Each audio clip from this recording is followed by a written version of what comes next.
I'm sure most people watching this will have some idea that China has dominated the steel industry for the past couple of decades, but in this video, I want to take a closer look and ask to what end? First, I was interested to know what the costs of steel production are.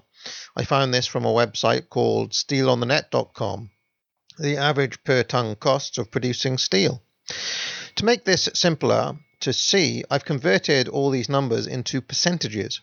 As you can see, the two biggest costs are iron ore and coal, which account for 60% of the total, with another 20% going to variable capital costs consisting of other materials like fluxes, ferroalloys, and so on, and another 7% going on steel scrap. So that's 87% of the total cost on raw materials. For some reason, people seem to imagine that labour and energy are the big differentiators here. But as you can see, they account for only 9% of the total costs, with the remainder going on transportation. China appear to pay all of these prices. We know this from the dollar revenues of their top importers. So, for example, in iron ore, China buys $45.21 billion from Australia, $18.7 billion from Brazil, and then smaller amounts from South Africa, India, and Iran. China also buys $10.7 billion of coal from Australia, and then sources the rest regionally from countries on its doorstep, like Indonesia, Mongolia, and Russia. So China does pay the market rates for raw materials.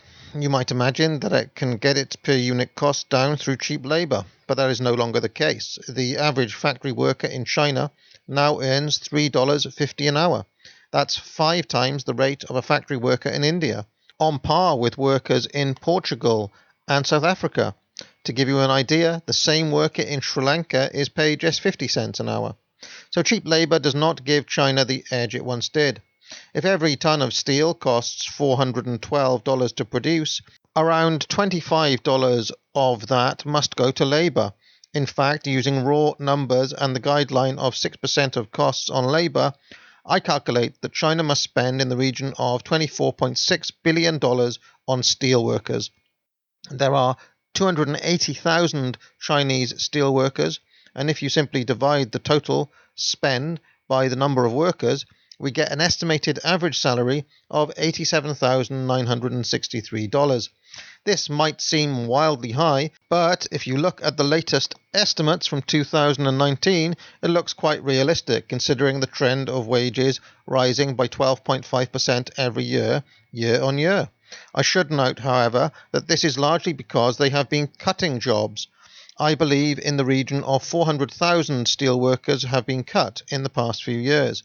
But this would make sense as their production processes become more capitalistic and roundabout, or in other words, more capital intensive and less labour intensive. It stands to reason that a skilled steel worker who is now more productive would earn a commensurate amount.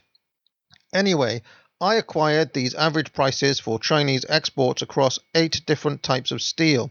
Taking the numbers for March 2020, I have averaged the 8 types to give an aggregate per ton price for Chinese steel.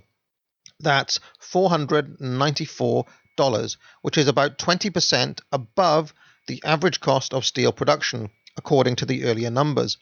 It seems that around 20% margin is normal in steel production, so these numbers are at the very least in the right ballpark.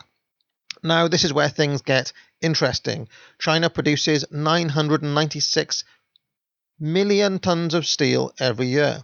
If you convert that to a dollar amount using our $494 per ton average price, that's $492.191 billion worth of steel every year. But China only exports $48.4 billion of steel every year. So what is happening to the rest of it? Well, they consume 900 million tons of steel themselves in infrastructure projects on which China is currently spending $7.5 trillion every year. That's right, $7.5 trillion on constructing buildings, roads, bridges, and whatever else. To put this into perspective, last year, China's total exports, that is, all products, everything in the shops with made in China on it, everything, came to $2.5 trillion. So China is spending 3 times more than its total exports on infrastructure.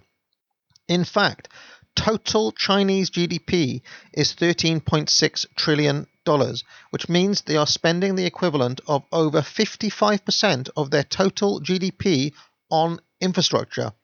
Now, I don't know about you, but to me this seems like total madness, and the sheer scale of it might allay some fears about Chinese economic dominance.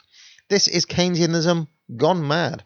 If you want a deeper dive into this, my friend Radical Liberation recently did a whole 2-hour live stream on it, and I've linked it in the show notes. Be sure to like this video and subscribe, and if you really like my content, maybe consider joining the channel or donating or maybe even buy a mug. I am grateful for all of your support. Now get out.